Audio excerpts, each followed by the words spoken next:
Hello, and welcome to Disrupting the Code, Hacking Diversity in Tech. My name is Iliana Montauk. I'm the CEO and co-founder of Manara, which means lighthouse in Arabic.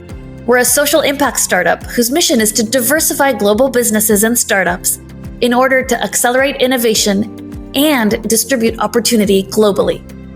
We're experts in building communities of diverse computer scientists and helping companies hire and onboard that talent successfully. We were born in Palestine and are focused on the Arab region because it presents a huge untapped opportunity with high levels of education and women studying STEM fields. Join us as we chat with industry leaders, engineers, recruiters, and others on how to build and accelerate diverse teams that contribute to business results. Our first guest is Josh Garnham, co-founder of Packfleet, a new delivery service in the UK that is making delivery service delightful and environmentally sustainable. Josh has worked as an engineer and engineering manager for over a decade. Before Packfleet, he was at Apple and Monzo. And he's been a mentor at Manara for the past 2 years. So he's also intimately familiar with engineers from the Middle East and North Africa and with diversity in tech. Josh, welcome. So glad to have you here. Thank you. It's good to be here. Good to be here, Alas. It's lovely. Thank you for having me.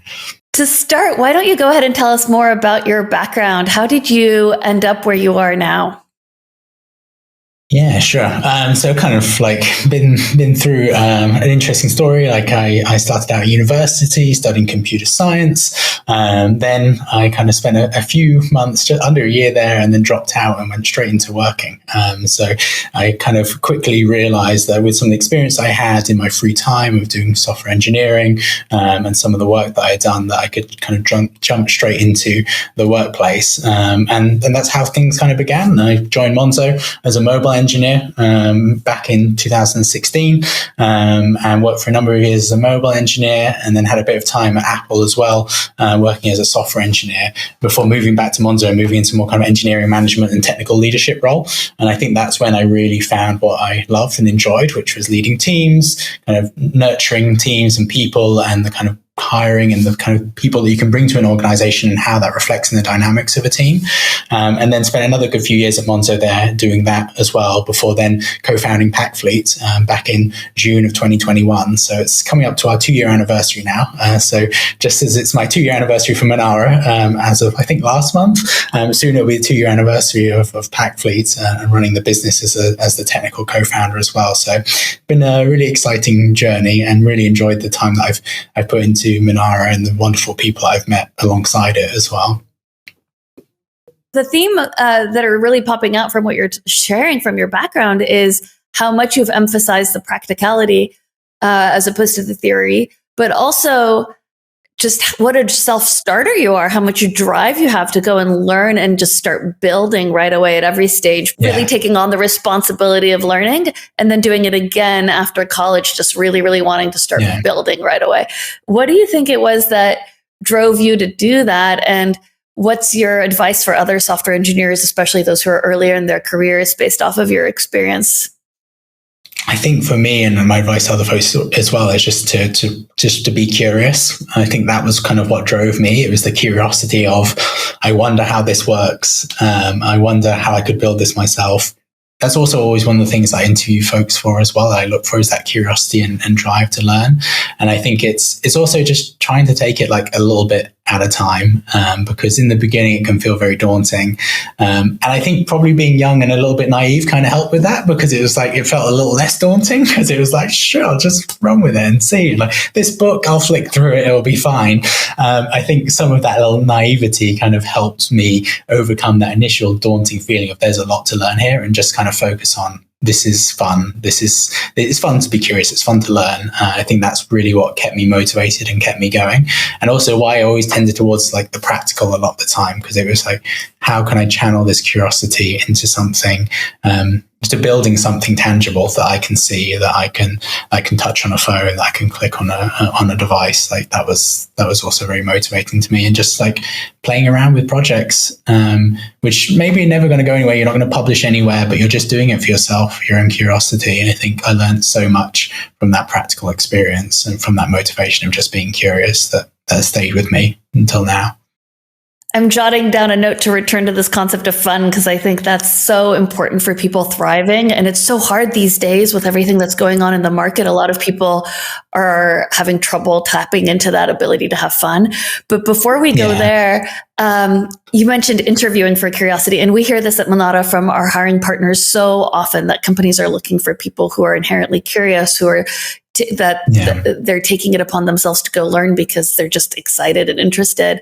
How do you as a hiring manager interview for that? Yeah, it's a good question. I think it's something that you can look for really at every stage, but I especially look for it when I'm just first having a conversation with somebody. When you're just trying to get to know somebody, and when I think about these kind of initial calls, like it's as much about me trying to get to know the candidate as it is for them to get to know me. And I think one of the things I focus on there is like there's not specific answers I'm looking for to questions. I'm just interested to see like what this person enjoys, what motivates this person, and what they've been up to lately. And I always ask them like what's an interesting like technical problem that they've worked on recently. And I always say like it doesn't have to be work related. It doesn't have to be something that you've done at work. It doesn't have to be something like really complex. It could be something that you've worked on in your own time. And I think that's often a time where I see like what does like interesting mean to different people, because sometimes it might mean like working on a really interesting bug and trying to deep dive and debug it. Other times it might be working on building this kind of fun little project that they wanted to put together, and as part of that they face this interesting challenge. So I think I always glean a little bit of that there. And I like to also ask people about like what's something they've learned recently, or something that's interesting in the space they're in. Like what's exciting you about like mobile development, iOS development at the moment, or if it's just been like a developer conference like WWDC for Apple, I'll ask like what was something like, how did you find that? What was interesting to you? Like what's the stuff that you're looking forward to playing with? And I think from that you always can see from folks like, are they really passionate about what they're doing? Are they really enjoying it? Are they motivated? Are they kind of like, they have that element of that curiosity and that desire to learn as well through those kind of questions. And I think it applies to whatever area really that someone's working in. I want to transition us to talking about what you're doing now at Packfleet. That seems like something you're super curious about, super motivated about. So what took you from Apple and Monzo to Packfleet? What's the story there? So I guess like to start, intro Packfleet a little bit and then tell you all about the kind of backstory a little bit as well. So like Packfleet, we're like a kind of new delivery service here based in London in the UK at the moment, trying to make deliveries a whole lot more delightful and also kind of carbon negative and sustainable environmentally as well. So we compete with the likes of like FedEx, UPS, these kind of companies who are kind of historically like not very, don't give a very pleasant experience to their customers. Like when you're receiving a parcel, often it's a kind of thing of dread. Is it going to arrive in one piece? Where is it going to end up getting left? And trying to turn that kind of like dreaded experience into something that is much more delightful. And I think that aspect of delight is something that I always look for in terms of what I'm building and the kind of things that I care about, the company that we're trying to build as well. So making a delightful experience for everyone involved. Like it's not just the environmental impact we care about, it's also like the people impact that we have, the people that we employ, the culture that we're growing as a company too. But anyway, let me like trace back a little bit in terms of kind of how this all began. So yeah, I spent a good kind of like over 5 years really at Monzo, seeing that company grow from about 10 people all the way through to about 2,000 people by the time I left. So kind of what it meant to be like a very early stage You joined Monzo startup. when it was just 10 people. Yeah, so a very small company back in the beginning. What a journey. So back then, it's like a fintech startup, like it was this very kind of daunting place of, you're trying to build a bank. It's not the kind of thing that most people go out and think, yes, let's build a bank. And similarly, it's not the most people think, okay, let's go out and build a delivery company. These are very like difficult spaces, either because they're heavily regulated or because there's a lot of logistics, physical elements of things as well. And so there was myself and my other two co-founders, now co-founders at the time, colleagues at Monzo. We were all in this place where, we'd learned a lot from Monzo and been there from the early days. And we really wanted to go and do something ourselves and start our own business. And we spent kind of 6 months kind of brainstorming, thinking about ideas, things coming up and nothing quite kind of clicking. And one of my co-founders, he left the company a little bit sooner. And he kind of started his own little side business, which was like a wine subscription service. So basically send out monthly like set of wine to people who registered. And he got to experience what it was like to be a merchant and business sending things through delivery companies, and how bad that is when you're sending things that are fragile and also are liquids. And it's like how badly that was as well. I think everyone knows like the experience of being a recipient, someone receiving a delivery, and how poor that was. He got the other end of it. And I think that was kind of what clicked his interest. It's like, there's something here that needs to be better. And that kind of drew the three of ours attention to it. I'm like, okay, actually, this is really interesting, because it's not just what it's like to receive parcels. It's not just what it's like to send parcels. It's these other areas I mentioned. It's what it's like to be employed as a driver at a courier company. It's what it's about, the kind of environmental impact these companies have. Driving so many diesel vans around on the road every day has such a large impact on the environment. It felt like one of these things where it's like you've almost opened Pandora's box, and once it's opened, it's very hard to close it again. And that's both a very exciting and motivating, but also can be a bit of a scary thing. It's like we have so many things that we can do and make better. And it was so motivating for us at the time. And then we're like, okay, let's do this, and kind of got like an MVP off the ground from there. And how does environmentalism fit into that? That was one of the things that really struck me about Packfleet, is that you guys are trying to turn deliveries into something that's sustainable, eco-friendly. So like for us, it's not just about the kind of vehicles that we have on the road, which is one part of it. Like all of our vehicles are electric vehicles. So that means that we can charge them at our depots or at sites with renewable energy. That's one big part of it. So we're taking like diesel vans off the road, which are contributing to the emissions. But it's also about how we make decisions to the company, the kind of things that we purchase as well. So for example, trying to make sure that we're not buying things that are single use. We're not buying things that are brand new. We always try to buy things that kind of refurbished, that are used. And also there's a lot of single use stuff in the kind of logistics industry. Normally you have pallets with plastic wrapping around them, which is like, you receive that and then it goes straight into like the trash, off to landfill, trying to remove those things using reusable ties and this kind of stuff as well. So you're just reducing that impact that we're having, not just within like the actual operations, but also widely as a company in terms of what we're purchasing, why. I think that's really important to us as well. And it's also important in terms of like how we hire and how we find people who really care about that as well, and how that contributes to our culture also. I know that you've been in these conversations at Manara as well, and we registered as a public benefit corporation from the outset. And a big part of the way that we're trying to design the company now as well is, okay, we have this passionate group of founders at the beginning who care about so many things, but how do you ensure that that stays a part of the DNA of the company in the long term? You mentioned that that environmentalism is part of what you're looking for, is into building it into the culture of the company. What else matters to you when you're building your company in terms of culture? What are you trying to build into the culture at this stage?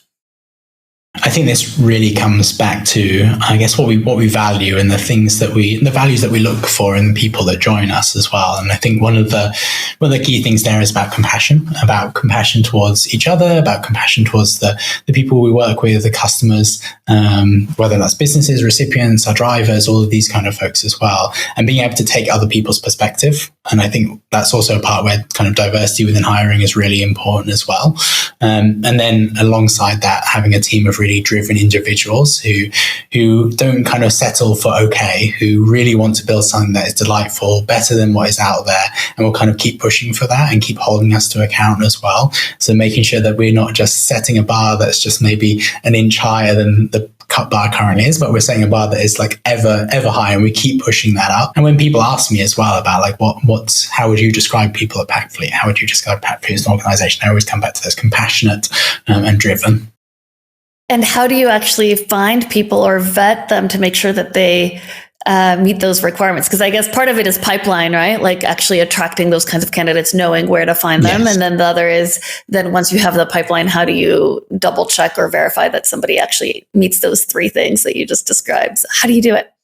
The driven part is sometimes reasonably self-selecting, because I think in order to want to necessarily work for a company as early stage as ours and the inherent risk that's involved in it, there has to be something that's driving that person. And that's kind of like really making them want to like, okay, yeah, I'm going to take on the risk of working for this company that's just like 30 people at the moment. Who knows where things will go in the future? Could go really big, or, like a lot of startups, it could not work out. I think that somewhat that one is a little bit self-selecting, but I also see that when I interview folks, when I'm asking them about kind of like we were talking about earlier, what's motivating them? Why are they interested in this role? What's motivating them to be in this space? To be not just like working at a startup, but working in the kind of delivery space. Like what's driving them? And I think there, I love to hear from folks about like, I've had this terrible experience with deliveries as well, and I really think it should be better. And I don't understand why no one has done anything about this yet. I think that's something that I see as drive for folks as well. And it's always that. Again, like we were talking about, you can see that kind of passion and drive and belief in that come through. And I think the harder one is the compassion one. I think really that to find in folks, and I think that is sometimes harder to interview for. Obviously, there's elements that you see as you go through a process, like kind of how people interact with each other, like how you interact with you as an interviewer, how they talk about things, and it's also these areas where when you're interviewing for this stuff, you've got to try and build a process which is as best as possible can kind of avoid the bias that is there as well. Because someone, for example, is being very direct doesn't necessarily mean they're not compassionate. So one of the stages we have in our interview process is like a values interview stage. So I think in other companies, they might kind of like a cultural fit kind of thing, a behavioral interview stage, cultural ads. Like for us, we kind of call it a values interview stage. And basically it's a more casual kind of 30-minute chat. Normally I go out for coffee or go for a walk with the person, just to try to relax it a little bit, because it's not meant to be formal. It's not meant to kind of make the person nervous. It's really a space to try to get to know them a little bit better. And in that space, talk to them a little bit about like what they care about. One, in terms of like culture and the kind of company that is being built, but also like examples and experiences they've had in the past, like around like feedback, how they give that to other people, how they receive that. And I really love to dig into that, especially when people receive feedback, because it's always interesting to see like how comfortable people are to maybe share a little bit about, like be a little bit vulnerable and say that actually maybe that was really difficult to feedback to hear, or I really disagree with that person when they gave me that feedback, but then have realized over time that actually it was useful.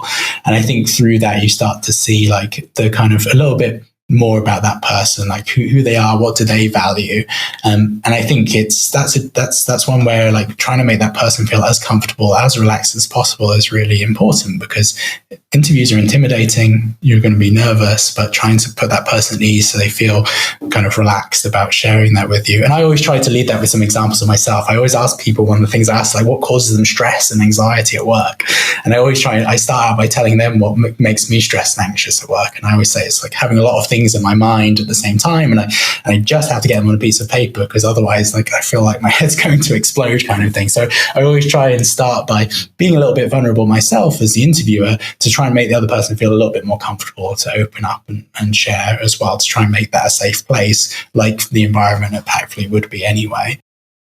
Yeah, and the one that I didn't hear as much about was diversity, which I know is something that you care about, since you have been so involved in Manara, and you've brought it up so many times in this interview now, that diversity of perspectives in particular is really important to Packfleet's future success. But how do you search for and vet for people who bring diverse perspectives? Yeah, it's so true. I think this touches on the compassion bit, which is about being able to take the perspective of other people. And I think if you want to build a company that can build a product or service that works for everybody within London, within the UK, within the world, then you really need a team that reflects that as well, who has those lived experiences that other people have as well, because otherwise you're building a product that is just like a snapshot of a segment of the population, is obviously not going to serve everybody's needs. And I think that's a really important part of like why building a diverse team is really important as well. For us, in terms of finding folks, I think like there's a lot of really obvious things, which is about the job ads, the language that you use, the places that you're kind of advertising your jobs as well, the companies that you're working with as well. I think that's all kind of like clear stuff that we always work on. Like we often work with recruiters to help us source more diverse candidates as well. So we're trying to like build a pipeline of candidates that are more diverse, especially when we look at the team and we think about like one of the things we start doing is kind of D&I surveys. So we know like how people identify within the team and where maybe we're we don't have a particularly representative team of the population of our customers, and where we maybe need to improve our diversity within the team as well, and trying to focus like our energies into when we're hiring into those areas so that we can build that more diverse team up as well. Go on, you're going to say something. Sorry, I kind of like cut you off there. Oh, no, at all. I was just going to say that's really impressive that a 30-person company is already putting in this level of effort, right? Diversity kind of surveys to understand how people currently identify, hiring recruiters who are specifically going out there and looking for diverse candidates. Do you think that that is a common theme for startups of your size in the UK these days? I think definitely more so than it used to be. And I think it should be something that startups are thinking about from the very beginning. And it was something that, for me personally, that I cared about us thinking about from the very beginning, because it's about the culture that you're trying to build as a company. And if you build a culture in the first 30 people where you're not really thinking about kind of the diversity of your team, you're not thinking about how inclusive your team is, then you're kind of setting yourself in a way up to fail, because like that's the foundation of the business. Those first 30 people who've joined the company will look around and think, well, we haven't really been talking about it that much so far, so it can't be that important for the business that we think about it. And I think that's really sad if that happens. And I think it was really important to me from the very beginning that it was something that we openly talked about, that we tried our best when we were doing the hiring side of things to focus on, basically building, like when we were looking at our team and thinking about where are we kind of lacking diversity and how do we want to try to improve that with this next hire that we're making. In the beginning, that was about the kind of company as a whole. And now that some teams are growing more than others, it's looking at those kind of teams and thinking about that as well. But I think it's really important to establish that from the very beginning, because it's setting that priority that the company cares about this and will think about it from the very beginning. And you're also not getting yourself into a place where from the very get-go, you've kind of started from behind in a way. Like you've built this team which is not very diverse, and at some point you're like, well, now we've hit 50 people, let's start thinking about it, and you've realized you've got a lot of room for improvement still. And I think it's like, well, it'd be much easier if you were just thinking about it from the very get-go and making that part of the conversation when you're trying to grow the team, when you're trying to hire.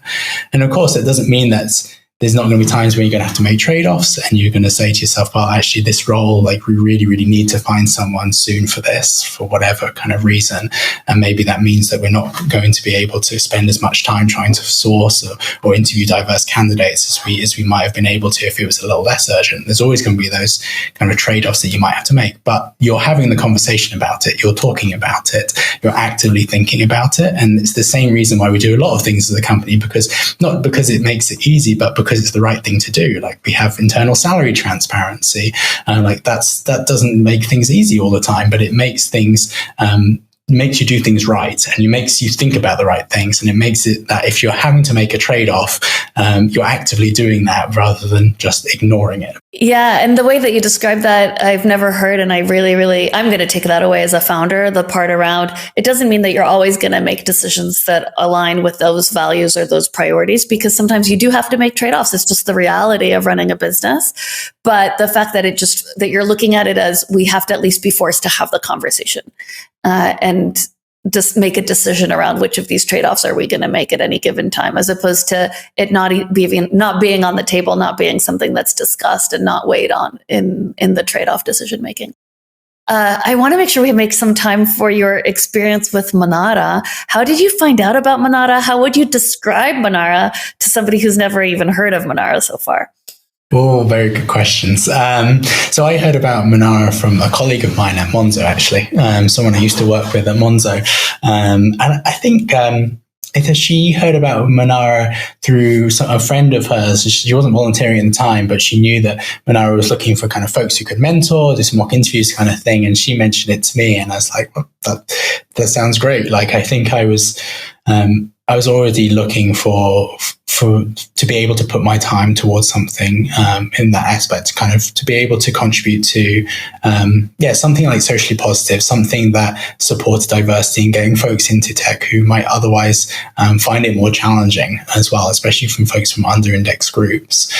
So when she mentioned to me, that was super exciting. And that's kind of how I then got started mentoring and doing some mock interviews at the time as well. In terms of describing Manara, like, I think the first kind of thought came to my mind was about the first word that came to my mind was a community. And I think that's like how I would call it, because I think that's what it feels like. And I think community embodies a lot of the words of closeness and the kind of bonds that you have with other people, with that focus to really support folks who are coming from backgrounds which are not represented enough within the tech industry, and supporting them into roles that they really deserve to be in and they should be in. And I think that's super important, and giving people the opportunity that maybe might be really difficult otherwise. So that was really kind of what all the things that I feel about Manara, I guess. And I always say as well, like, about Manara, every single person that I meet, if it's someone who works in Manara, someone who volunteers, a participant, like, everyone, like, I really love meeting. I think everybody is so motivated and passionate about Manara and about what they're doing, about their growth and the community, which that keeps me going. That gives me the energy. I might have had like a long week, and then I've got a mock interview, let's say on Friday at 5 p.m. or something.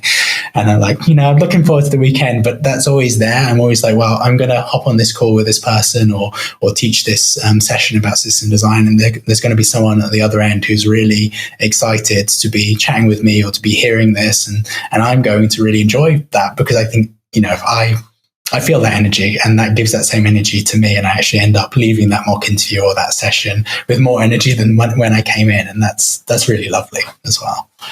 Can you share one story of your own from something that you experienced in the Manara community, whether it was while you were doing a mock interview or teaching a class, but, just one little, let's call it a snippet of your Manara experience?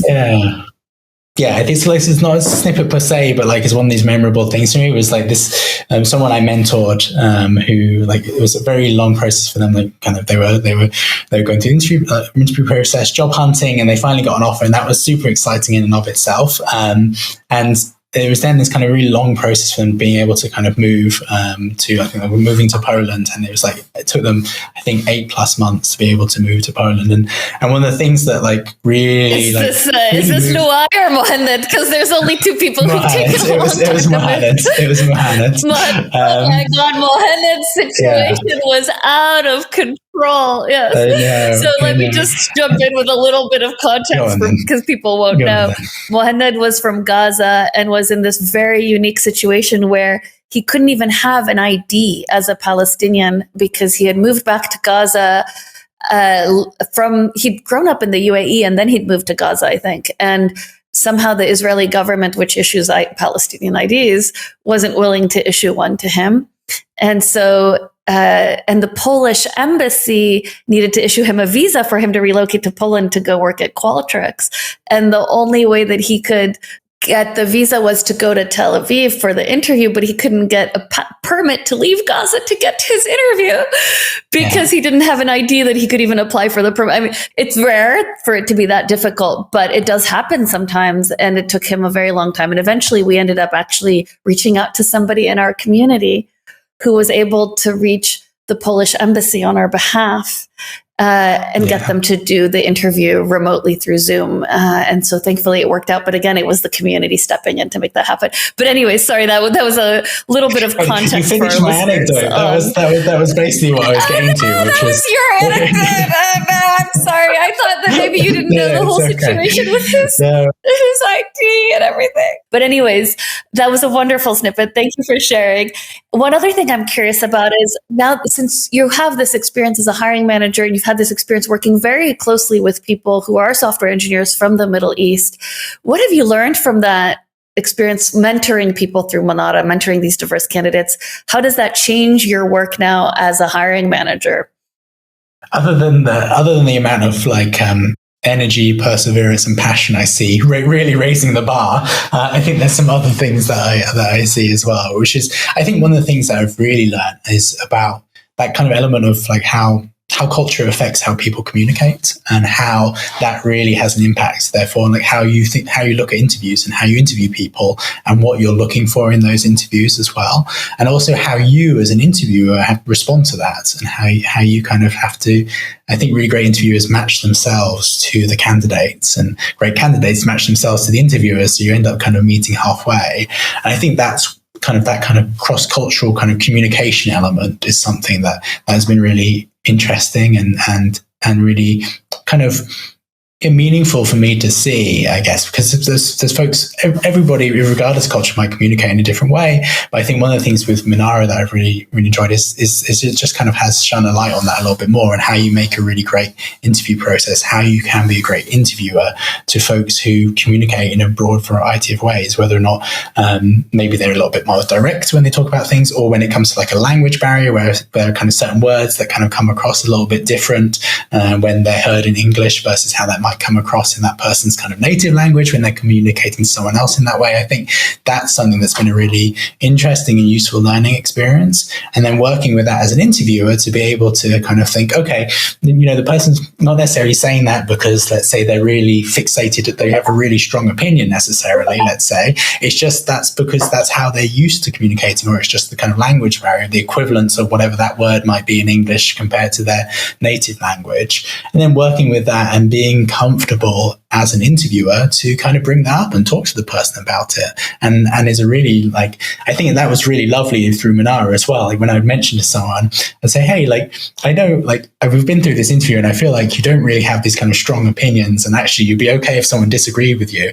But sometimes I felt like if I disagree with what you said, I'd be like completely wrong to disagree. And then the person was like, oh, no, I didn't mean that at all. That was not how I felt at all. And I think that was a really useful learning lesson for me. Like, I already knew that person because I was someone I was mentoring. I'd done a mock interview with them, and I was like, I don't think you're the kind of person who like has really strong opinions, and if someone disagrees with you, you want them to feel stupid in any way. I was like, that's not you at all.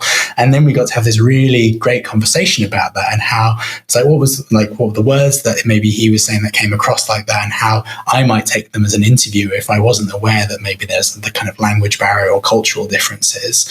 I think it's about molding yourself as an interviewer, about being considerate of how people communicate, how that might be different, and challenging assumptions that come to your mind and putting them out into the room to talk to the person about them and see, like, what do they think about that, rather than just walking away from the interview with that assumption there.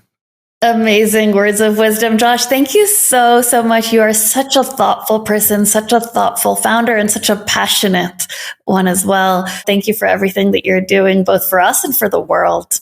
Thank you. And you. Thank you so much, Manara. And it's been lovely to chat. It really has. Thank you. Thank you for listening to this episode of Disrupting the Code podcast. You can listen to us on Apple Podcasts, Spotify, or wherever you prefer to listen to your podcasts. You can also watch our full episodes on the Manara channel on YouTube. Thanks again, and tune in soon for the next episode.